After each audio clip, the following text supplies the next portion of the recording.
नमस्कार मंडळी, खूप खूप स्वागत आहे माझ्या चॅनलवर।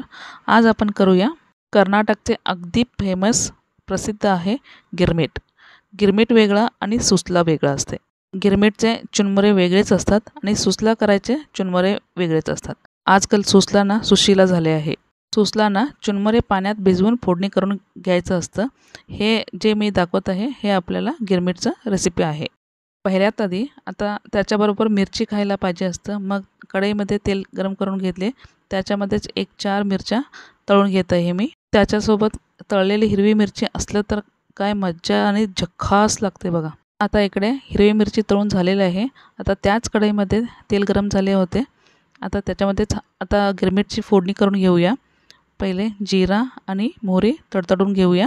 आता ह्याच्यामध्ये बारीक कापलेले कांदे आणि बारीक कापलेले हिरवी मिरची छानपैकी मस्त असं तेलामध्ये कच्चापण जाऊपर्यंत परतून घेऊया। कांद्याचा कच्चापण जाऊपर्यंत परतून घेऊया। मग ह्याच्यामध्ये थोडीशी हळद आणि बारीक कापलेले टोमॅटो ह्याच्यामध्ये घालून ते पण छान असे परतून घेऊया। घरामध्ये लहान मुलं असले आणि शाळेला जाऊन आल्यानंतर लवकर खायला पाहिजे असते, त्यावेळी लवकर करून द्यायला पण होते आणि हा फोडणी करून ठेवले तरी चालतो। फ्रीजमध्ये आरामात 3-4 दिवस टिकतो। अशा प्रकारे हा मसाला करून ठेवले की आरामात 5 मिनिटात 2 मिनिटात पण हा रेसिपी तयार होतो आणि मुलांना पण खूप आवडतो।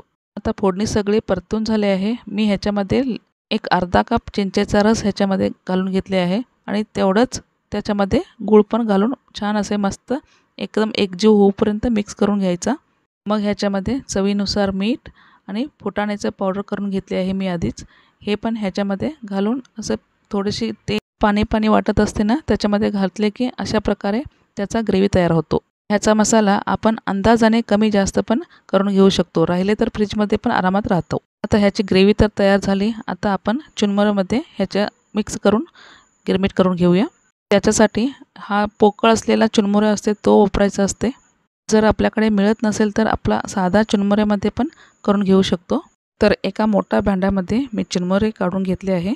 त्याच्यामध्ये बारीक कापलेले कांदे आणि टोमॅटो ह्याच्यामध्ये घालून घ्यायचा आणि ह्याची जो आपण फोडणी करून घेतली आहे ते पण ह्याच्यामध्ये मसाला मिक्स करून घ्यायचा आणि थोडीशी ह्याच्यामध्ये फुटाण्याचे पावडर थोडं जास्त करून त्याच्यामध्ये पण घालायचं आणि ह्याच्यामध्ये पण घालून घ्यायचा। चुनमुरेमध्ये सगळे मसाले घातल्यावर एक जीव होईपर्यंत मस्त असे फिरवून घ्यायचं, म्हणजे आपण भेळ वगैरे कसे तयार करतो ना तशा प्रकारे पूर्ण मिक्स होईपर्यंत आपण असेच हलवून घ्यायचा। चुनमुरे इकडे आपण पूर्ण ड्रायच वापरले आहे, त्याच्यामुळे मसाले मिक्स करून घ्यायचा आणि सगळ्या झाल्यावर थोडीशी वरती कोथिंबीर घालून घ्यायचा। पूर्ण आता तयार झाल्यामुळं त्याच्यावर शेव मिक्स आपल्याला आवडीनुसार प्लेटमध्ये घालून सर्व करून घ्यायचा। हे बघा आपली तयार झाली आहे। आता खायला एकदम चविष्ट भन्नाट लागतो। तिखट जास्त खाणाऱ्यांना थोडी वरती लहानशी बारीक मिरची कट करून घातली तरी पण चालते। एकदम मस्त चरचरीत आपली कर्नाटकचं गिरमिट तयार आहे। तर हे पहा, वरून थोडीशी शेव घातली आहे आणि आपली मिरची घालून तयार आहे। हा बघून आपल्याला पण तोंडाला पाणी सुटलं ना, तर चला कशाला वेळ करता, लवकरात लवकर आपण चुनमुऱ्याचा गिरमिट बनवून खावा आणि खाताना मला विसरू नका आणि कमेंट करून नक्की कळवा की कसे झाले आहे। चॅनलला नवीन आला असेल तर सबस्क्राईब करून घ्या। व्हिडिओ शेवटपर्यंत पाहिल्याबद्दल धन्यवाद। पुन्हा भेटूया पुढच्या रेसिपीमध्ये। Bye bye.